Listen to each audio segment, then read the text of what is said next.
Um, my name is Lance Collins. This is my oral interview, and I have here with me Dr. John Matsko, and we are filming here from the Special Collections Room at Bob Jones University in the Mac building of the library. Dr. Matsko, could you first tell us a little bit about yourself, your education, previous experience, religious background, your attitude towards your work, those kinds of things? I am retired after 50 years of teaching at Bob Jones University as a member of the history department, and eventually I was chair of the department for more than 10 years. And then I was archivist for 3 years. And now I am kind of a volunteer in the archives. I graduated from Bob Jones in 1968 after coming here from high school in New Jersey, where my parents, my dad was an immigrant from Slovakia, and I came here in 1964, graduated in 68 as a history major, entered the University of Cincinnati to get my master's degree, and there was a little war going on, and I got drafted and did not go to Vietnam. I spent my time in the Honor Guard in Washington, D.C.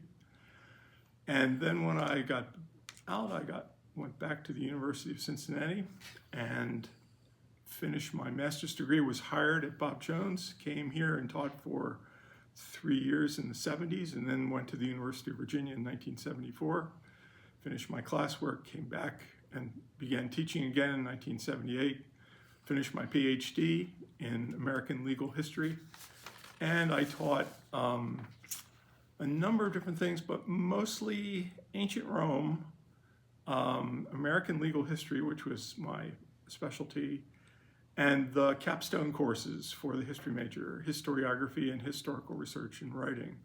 So I had basically everyone who was a history major had to take my courses. And as far as spiritually goes, I am a deacon at Faith Free Presbyterian Church in Greenville. Let's see, what else? What else did you want to know? Attitude towards your work, I think that's the only thing else. I've had, although it sounds like I've spent my whole life at Bob Jones, except for my graduate work, I actually had a lot of history-related jobs outside of Bob Jones. I worked for the National Park Service for 9 summers in 3 different places. I worked for another park too that was not a national park site. And I also did some other history-related jobs, have graded AP exams, European history for more than 20 years, still did. I did it online this year. So I've had a lot of experience in history. Very good. Okay, so I'll start with my questions now. So this first one's maybe kind of general. How did Bob Jones University's management style strategies during its first 30 years in Greenville, 1947 1977, shapes its institutional growth and influence in American education? And so Bob Jones, the thing about Bob Jones is that it was in bankruptcy in 1933. They went to Cleveland, and by the end of the time in Cleveland, Tennessee, it had become the largest non-state college and largest private college in Tennessee. So it went from bankruptcy basically to the largest private college in Tennessee. So what happened there was remarkable, because we're talking about the 1930s. We're during the Depression. So everything else is going under during the Depression and World War II. Bob Jones is expanding, getting bigger. So what happens in Cleveland, Tennessee is they were hemmed in. It was in the middle of town.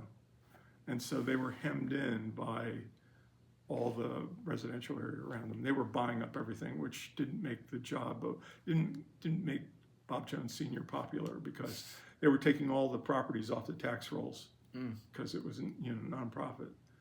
So they had to decide, they're going to just limit the number of people who are going to come to the school, or are they going to move someplace and expand? And of course, this came about because of the GI Bill. So when you get the GI Bill, I mean, they had already expanded it, it almost doubled in the last years at the end of the war. But when the GI Bill hit, they had to make that decision. So the deal was, they could have decided to stay and limit the enrollment. And that's exactly what Wheaton did. Wheaton decided that they would not grow. And they were going to stay where they were, and they were just going to limit enrollment. And Bob Jones decided to grow. So to do that, they had to get a new campus. So they went out looking for campuses. All kinds of people offered them money to come to their town. It had happened before. See, Bob Jones Sr. had gotten the idea of growing by moving the first time when they went bankrupt. So he had to leave Florida because he went bankrupt and left the campus. So he realized, I mean, it was clear that you could make it. It would be an advantage to leave everything and do it again. So that's what happened. They were a number of different places, but they eventually, for various reasons, the people at Chamber of Commerce, et cetera, gave them a good deal. They told them they'd buy all the land that's what's in the borders. They didn't actually do that, but they said they would. And with the borders of Wadehampton, White Oak, East North Street, 291. That basically was what they had decided. And interestingly, Bob Jones, he was concerned that there wouldn't be enough space, which, this was all farmland. People at the time thought that's kind of crazy, but of course he was thinking ahead. So anyway, that's how they got here. Now, so the policies that they had in place, they just continued when they were here, and of course they got this gigantic boost from the GI Bill. So lots and lots of guys were. I mean, if you think about why did it grow so quickly, it's federal money. They got government money from the GI Bill, and it was the big problem at the beginning was, where are we going to put all these people? So they had trailers all around the campus. One was over in Lake Forest, where Lake Forest is now. They had a trailer court there, and then across from the cemetery there was one, and and a lot of the men had already gotten married. Some of them had children already, so there were these people living in tiny trailers with babies, and with restrooms that are built outside, and one phone for the whole bunch, and it was very Spartan. But everybody was. The nice thing about having those guys was that a lot of these people had just been shot at, so they were a lot more mature than your typical 18-year-old. Yeah, it's different than today when kids go to college, right? Right. So a follow-up question on that one. So you mentioned the GI Bill. Didn't the university stop taking people for the GI Bill at some point? They did, only because the government refused to allow it once the civil rights movement had started, and the university wouldn't sign that they would comply with integration.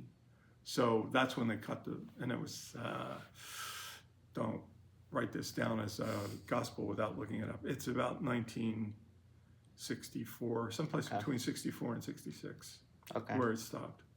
Okay. How would you characterize how Bob Jones Jr. ran the financial operation of the school during his years as president? Was there someone else behind the scenes doing most of this part of the presidency during his presidency, or part of the financial during his presidency? How would you characterize that? Jr. didn't mess around with the finances too much, except to try to keep it as inexpensive as possible. Of course, when they get here, Senior's still alive. He's not, after 53, he's not really, he's still in the chapel platform. He's very influential, but what he is concerned about is that Junior would spend too much money on the sort of the artsy type stuff. And so he wanted to cut. He was very interested in, he called himself the budget boy. This is Senior. He wanted to cut, and they tried to get people to manage more economically. And I can tell you a good story, which is that the dining common was, what they did was they used black workers in the kitchen area, and then they had white students who did the serving. And Fred Davis, who was the manager of he was a very young man, but the manager of that operation, said, I could make this a lot cheaper if you fire the black workers and we'll do it completely with students. And the Joneses were not in favor of that. It took him he really had to use, basically they told him, you know, if this is a mistake, we're gonna blame you. And of course he got it to work. What the big deal was to have the scheduling so that you could get the students to work for a few hours at a time between their classes. That was the tough part. If you hired some people from outside, they could obviously work through the whole day, because otherwise you had to work with the schedules. But working with the schedules was better because you could pay students a lot less. So, and then a big problem with the black workers was that you had to figure out what to do with them in the summertime, because everything closed down. Right. So a lot of times they'd have them on grounds or, you know, some other kind of make work thing, which again is a waste if you don't, if there's an easier way to do it. Students all go home, so you don't have to worry about paying them if they're not here. So. Right. Okay. So the school came to Greenville, South Carolina in 1947. Bob Jones Jr. became the official president of the school. How did this role change, and and the now chancellor's role change, and how did he begin leading the business side of the school? Kind of answered this a little bit. But. Yeah. You know, the easy way to talk about this is to say the relationship between the Joneses didn't change much. So he became the president officially, but the relationship was basically the same as it had been in Cleveland. There was virtually no change. And he hadn't played much of a role in the financial part in Cleveland, and he still didn't play much of a role. And so R.K. Johnson is the person who's the finance guy, and he's mostly self-taught, and he is very much he was an orphan, so I don't want to give you the idea that he was to the manor born. He was a man of he sounded like a man of real culture. He had this nice thick Southern accent, right. And he was Junior. You're talking about? No, I'm talking about R.K. Johnson. So Johnson, he gets out of this. I mean, out of this bad background. It's not bad background, but it's not the background you would expect of him to have, because he was an orphan and raised in an orphan's home. I think he thought of Bob Jones Sr. as a kind of father figure. I'm not even guessing. Which is interesting because Jones and John are Jones is the Welsh form of the English John, and the son, John's son. So it's really interesting because he thought of himself as a kind of a second son. And Mrs. Jones Sr., she said, it's Lefty and his nickname was Lefty. It's Lefty and me. We were the ones that really built the school in Greenville. They got along famously together. Very good. During these years in the broader cultural context, we just finished World War II. You just spoke about this already a little bit. How did this influence the move to Greenville and affect public relations and recruitment of students? I think you kind of answered this one already. Yeah, I mean, the deal about Greenville is that it has space. So they can, if the people keep coming, you have the space to put them in. And they started putting up more buildings as the students increased. And of course, you get gradual growth. You get bigger growth in the early years. Then it starts to fade away as the GI Bill. All the World War II people are through the system. They're all out in careers now. So it's not that it declines. It just doesn't grow as fast. So it keeps growing through the 60s. The peak year is 1980. So it's basically you get, I wouldn't say every single year there's growth, but basically it's an upward trajectory from 1947 to 1980. It's interesting. Beginning in 1949, there was an emphasis on media and the fine arts. Radio station, to my understanding, WMU began, a film department started, art gallery opened. Why do you think Bob Jones Jr. Began these enterprises, and how did they have a financial impact on the school, and how did they play into public relations and recruitment for the school? Yeah, first of all, the arts came a lot earlier than this all happens in Florida and in Cleveland. So in Florida, Bob Jones is talking about wanting to be on the radio. I mean, that is really, really early. I mean, we think about radio starting in like 1920, and here we are in 1927 at the beginning of the school. Wow. He's already talking about being on the radio, and he was. They actually did. It wasn't. I mean, there was no way to be out in the boonies in Florida, but he had a radio program there. They had Vespers early on, so they were doing the arts. They had plays. Bob Jones Jr. was doing Hamlet and Merchant of Venice in the 20s, and I mean, things were very primitive by our standards. I mean, they looked like they were dressed in bathrobes sometimes, and they had there's a great story about how they had real footlights. That is, they had candles that were actual candles that providing the footlights, and at one point the curtain caught fire and they actually had somebody get it out and get the fire out of the curtain before it burned the whole place out. So anyway, the point of this is I think the mental idea I think that most people have is that Bob Jones Sr. was this kind of hick from the woods, and his son was very cultured, and it's just Junior that's really pushing all the arts. Mm-hmm. But that's really not the way it is. Without Senior, he could have never done it. Mm-hmm. Senior didn't have the polish that Junior had, right. But without Senior's okay, he would have gotten nowhere at all. Mm-hmm. So the arts come before the 40s. Yeah. They're going great guns in the 30s. So here they are in Cleveland, Tennessee, and they're presenting Shakespeare and Vespers and all that, and the people in the local community are like, whoa, what is this? So the reputation is already there. So what happens when they get to Greenville is that now with this gigantic expansion in the student body, they've got money, so they can set up a radio station. They tried to get a radio station in Cleveland, but timing's wrong. They're not gonna. Nothing's gonna work in the wartime. So once they get past the wartime, then everything's booming and it's fine. Yeah, so we can get a license. And as far as the film goes, Bob Jones Sr. had tried to do a film in the 20s, and he said it himself. He said, "I tried to do Hollywood, but we're not as smart as they are."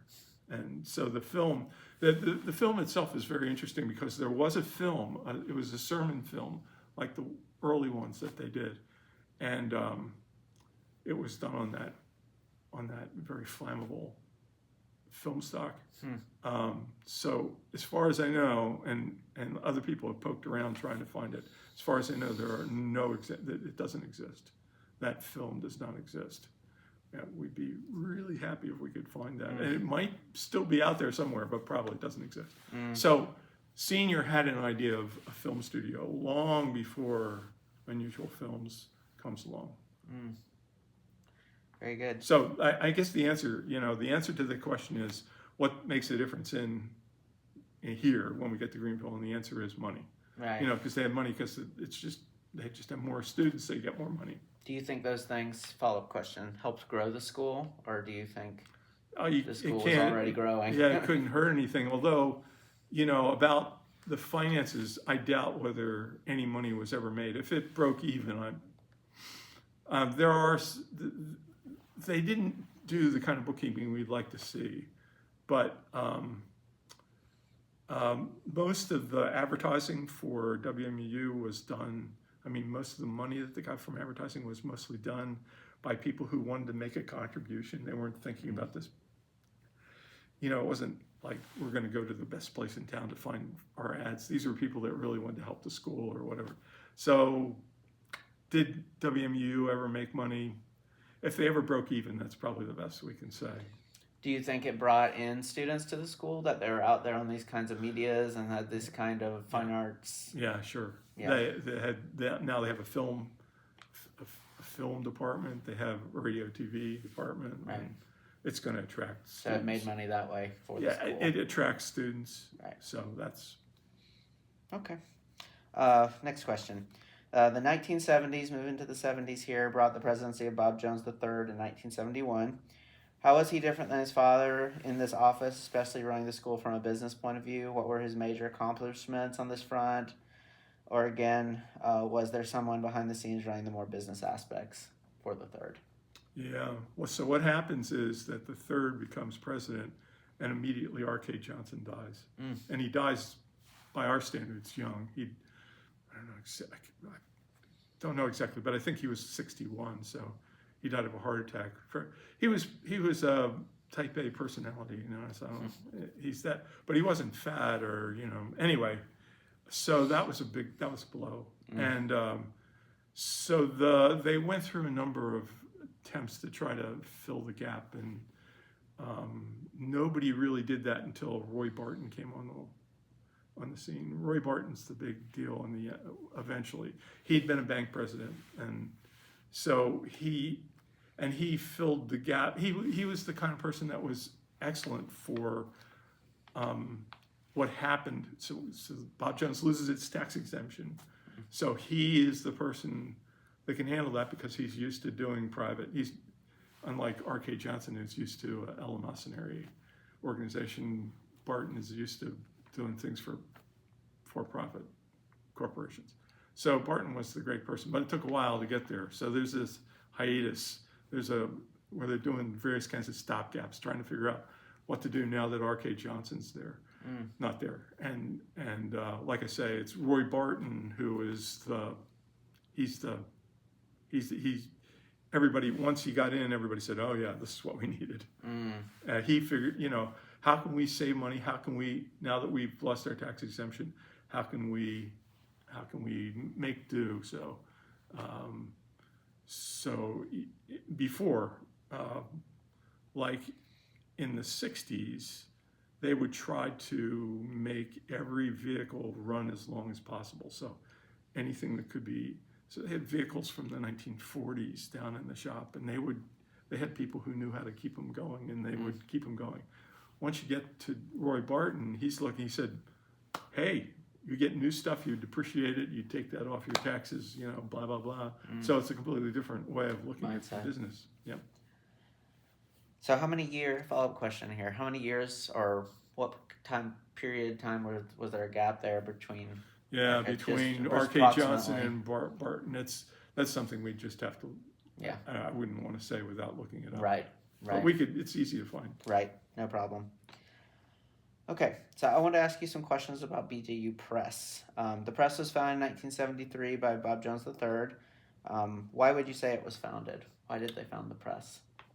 They were, and the person that's really, although it's under Bob Jones' aegis, the person that's really responsible here is Phil Smith, who was the provost. And so this was a big time for Christian schools. And so there was clearly a need for textbooks for Christian schools. And at the beginning, everything was done on kind of we'll get it done kind of, it's like, here's what we'll do. We'll just hire the faculty, and in the summertime they can write history books or whatever. Well, it never really worked out that way. Eventually you had to hire people that was their job to do that kind of thing. So at the beginning, it took money from the university to get that press started. But of course now, if the reverse is true, the press is helping to support the university. It's amazing. So it all paid for itself. Right. But nobody could have known that at the time that it got started. So, I mean, I'll say this happened under Jones III, but we need to give credit where credit's due. Yeah. As interestingly, I think, the way I think about Bob Jones, I think of Bob Jones as being basically the same from 1927 to 1997. What happened in 1997? Bob Jones Jr. died. So there's 70 years, the first 70 years of Bob Jones is sort of a piece. It's not, obviously it's not the same school in 97 as it in 27. But right from the get-go, Senior takes Junior into he's a high school student.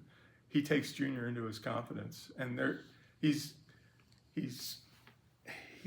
in confidence telling him about all the things going on in the school. So Junior grows up with the school, and when he turns the presidency over to the third, he's still behind the scenes. Theoretically, he's quote unquote chancellor. What does the chancellor do? Whatever he wants to do. So, but he's still he's still the person that can call the shots if he doesn't like what's going on. In the day, in the early days, I see letter after letter in the archives which says, your letter came while Bob Jones Sr. was out, and so I'm taking the liberty of answering this. And then I see the reverse.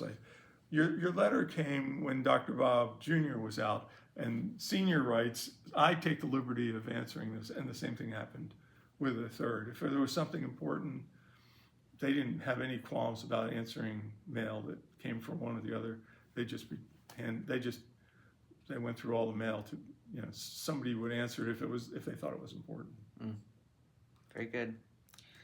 How did the founding of the press influence the business side of the school, recruitment, enrollment, public relations? Yeah, obviously you send the books out and people say, well, there must be something going on there at Bob Jones. So you send your books all over the country to Christian schools, and Bob Jones is a name they know because it's sitting in their desk as a book. So and of course another thing, I don't know if you're going to say this, but I'll say it now anyway. Okay. And that is, what happens is, of course, the homeschool movement, which is something new, and the other publishers don't want to mess around with it because they're interested in volume, and they want to send a whole box of books to Christians. They don't want to deal with one mom and 5 different subjects for 5 different kids, and Bob Jones decided that they would take that market on. So that was a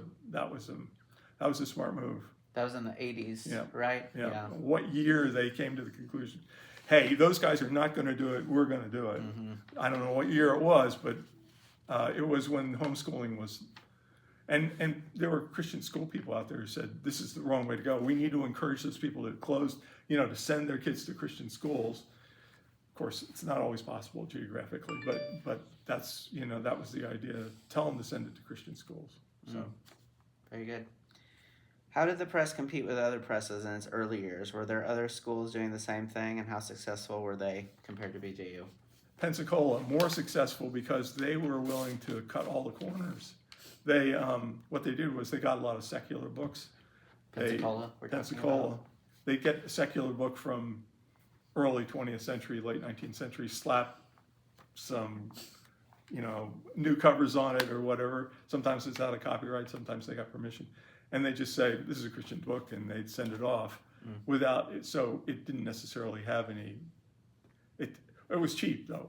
And so they got a tremendous jump on the Christian school market. So, and they also did, they did,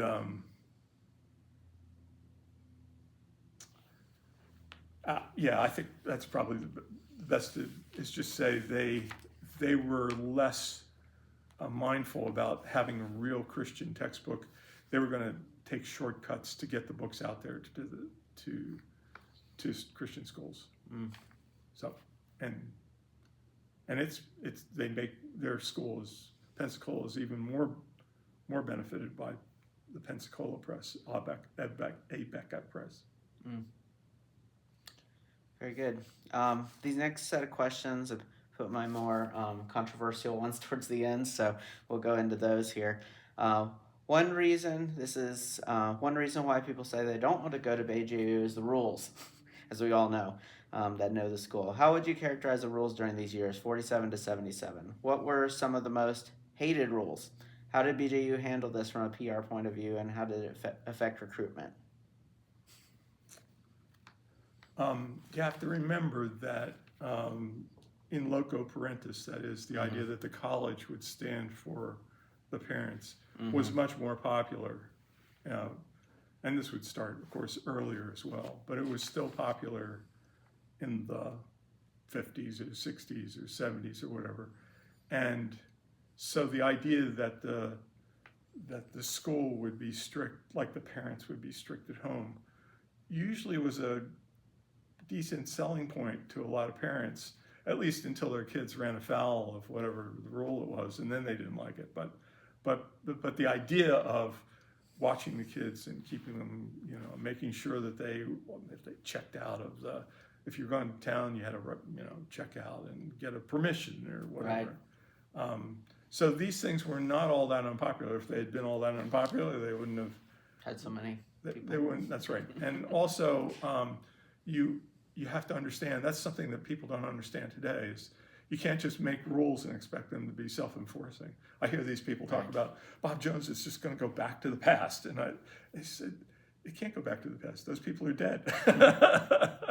And you have to have people that will enforce those rules. Yes. And the people existed, and the students existed. You had to have, if you have your officers, you have to have your non-commissioned officers below that are going to enforce the rules. You got to have students who are going to be the people in the dorms, the students in the dorms there, who are going to enforce the rules as well. So the rules, although lots of people complained about the rules weren't as onerous as they look to people today. Mm-hmm. If they had been, the school wouldn't have kept growing until 1980. The school kept growing right till 1980. Mm. If the thing that stops the school from growing is not the rules per se, it's segregation. It's the Supreme Court case.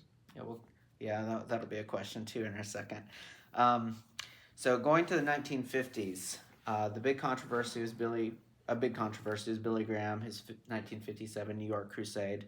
How did the stand against Graham stand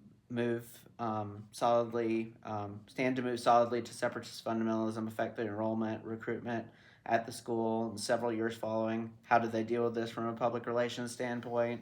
And how, if so, do you think this has hurt the school long term, if it has? Yeah, Bob Jones Sr. was very concerned when he took the stand against Graham. He told several people, he said, this may be the end of the school. Mm. And the interesting thing is, it did almost nothing. And what happened before the Graham thing, though, is important, and that is the Mercer split. The assistant to the president, Theodore Mercer, took with him several other administrators.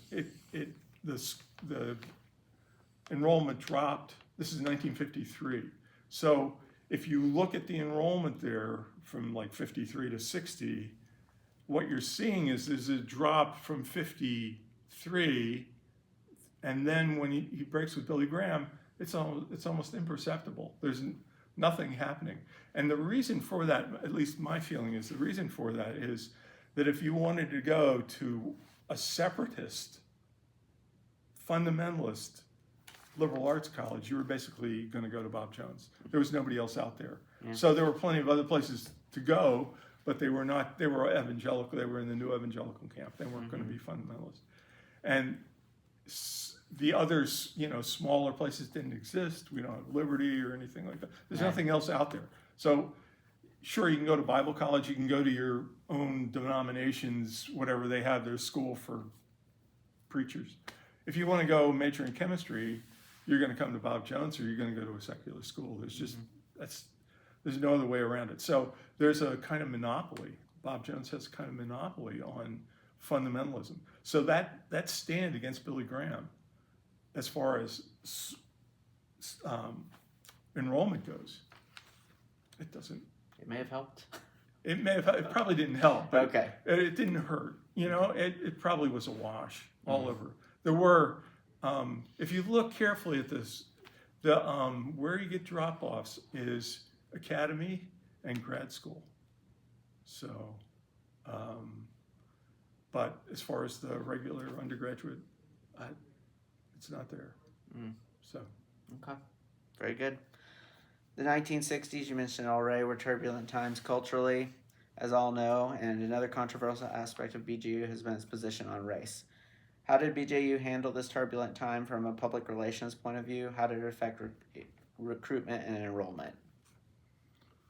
Yeah, they pushed really hard. Send your kids to Bob Jones because we're not hippies, and we're opposed to all the street violence that's going on. It was they used it as a selling point instead. So come send your kids to Bob Jones. We'll watch them here, and so there was a lot of silly things done during that time. But it wasn't as far as enrollment goes. Again, if anything, it may have been a benefit, but at worst it was a wash as far as who would, that basically it was. If you don't want to come here, well, go someplace else. Dr. Bob Sr. said, take your dirty duds and hit the 4-lane highway. Wade Hampton was a 4-lane highway. Oh yeah, so. Right. So on race too, it was also not really a during that time, especially. Race is a more difficult question as far as enrollment goes. It doesn't really. I don't think it's not really a hindrance until we get to the Supreme Court case and the federal government takes Bob Jones to court, and then that's where we start to see some slide, and that's why 1980 is the big. Of course, the case is not decided until 83. Is that right? 83. Something. I think so. 83 or 84. 83, I think. Anyway, but already the university had been in the court case for those years, so that's where you start to see the enrollment start to decline. So the culture was changing out in the real world. So then, it makes a difference. Right. My understanding is, you spoke to this some already, you're anticipating my questions, is Bob Jones Jr. still controlled vast aspects of the school and put a good amount of pressure on Bob Jones III not to change certain things at the school while he was still alive. How did this affect the school, especially on the business side of things?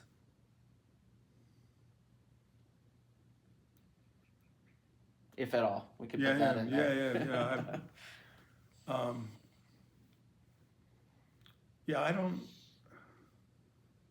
I don't know if there was any big. I was trying to think if there was some big change during that time, and I can't think of any. I think they both agreed with the press. I mean, Junior he wanted to see the press succeed too, and the films. I mean, he was interested in unusual films too.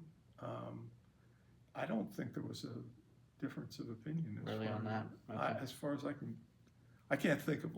Maybe there's something, but it's not something I've seen. I'll do a follow-up question with that too about Bob Jones III. Was he interested in the business side of things? You said there was a little lag between R.K. Johnson and who was that? Roy Barton. Roy Barton. Okay. So, and did Bob Wood? He came along too. Did he make a difference on the business side of things? Yeah, so say a few things about that. Yeah. Bob Wood's a biggie. Bob Wood, of course, has a business background, and Bob Jones III needs this. Bob Jones III has no business background at all, and so that's something. If you think about if you expected to be president of a college, one of the things you could have done is you could have gone to business school, and you could have gone that route, but he didn't. So he doesn't have any background in it. I must say he read a lot of those kind of books that are published by successful CEOs about how to do it. Every once in a while, I hear him talk about some book he'd been reading about being a successful manager or whatever. So he tried, but I mean, there's no way you can do this off the cuff. And he realized that Bob Wood would be a tremendous advantage. So when we get to the latter part of this time that we're talking about, Bob Wood's really influential, and he's really the third man in the organization. If Junior and the third weren't around, it was Bob Wood that was calling the shots. Okay. So last official question here. In the same vein, you've mentioned this already, of course. In the same vein, tax-exempt status of the university was revoked in 1976 because of the ban on interracial dating. It was earlier than '76. You think it's that It way? was in the '60s. Okay. The But tax-exempt maybe status was- no. You're right. What got revoked in the '60s was the GI Bill. So you're right about I'm wrong. You're right. Okay. So 76 is about right. Okay. Okay. And Sorry. how did no problem? And how did this affect the business side of the school, PR, recruitment, and enrollment? You've said some about that. Anything else? Yeah. Bad. Obviously, it's bad if you don't if you're not tax exempt, you're going to be paying taxes. And you're going to arrange your organization in a way to minimize taxes. So that means it's a whole different mindset than if you're tax exempt. You don't have to worry about that kind of thing. Right. So they figure out how much they have to spend to not pay taxes, and what can we. So you get just any private corporation that's doing the same kind of thing, doing uneconomical things because there's a tax consequence. You don't want to be thinking about that, and they had to think about it because they were now taxable. That makes sense. Kind of a follow-up there. Not something I've mentioned is accreditation. Did they have any accreditation during this time? How did that affect Yeah, accreditation's a biggie, and their enrollment? Yeah. So early on, so if we go back to 1927, little schools didn't worry as much about accreditations. So what they did was they sort of piggybacked themselves on the state school. So when they were in Florida, they went to the University of Florida, and they got some people to come from Florida, and the people there looked at this tiny little place, with 100 students, and said, it's okay, And so on the headline in the local press, it said, Bob Jones College is accredited. I mean, that's all that really counted. They did somewhat the similar kind of thing in Tennessee, although there was more trouble there. But they based their sort of bona fides on the University of Tennessee. So they expected to do the same thing when they got to South Carolina. It was even harder when they got to Greenville, because the president of the USC said, Bob Jones Sr. said, just send some people over here and we'll show them, And he said, listen, if you want accreditation, just apply to the Southeastern Association. So anyway, it was changing. The whole situation was changing while the school was growing. It was getting less likely that you were going to have your state school be the way to say my credits are reasonable. So this was it got to be more and more of a problem. And the line that was used at the time was we could easily get accreditation, and all we'd have to do is apply. We just have to change a few minor, not very important things, and we could get accredited. Well, there were people out there who said, right, sure, yeah, you try it and see what happens. So it became, of course, more and more of a problem until it did. And this is, of course, after your period, because you're stopping in 77. Yeah. So long after. So in the so I graduated in '68, and I was there was a big boom in graduate schools because the increased number of students, graduates from colleges, and so I didn't have any trouble getting accepted, even though Bob Jones was totally unaccredited at the time. And then when I got to do work, for PhD, I had already taken all the GRE, which was kind of a way to prove that you knew what you were doing. They just looked at that and said, "You want to take it again?" I said, "No." And I even got a fellowship to start at Virginia. But that was then. I mean, we're talking now about the 60s and 70s. So once you get past, it gets harder and harder. It wasn't as much of an issue. It wasn't as much of an issue because it was boom time for grad schools out there. They were expanding their programs, and if you expand the program, you need students to come and their undergraduates were expanding too. So you get cheap labor by taking graduate students who can be your TAs in the grad school. So very good. Do you think some of the problems in the last few years are kind of some of the what we saw before? Senior was really in control while junior was there. Junior was really, behind the scenes. Same thing now.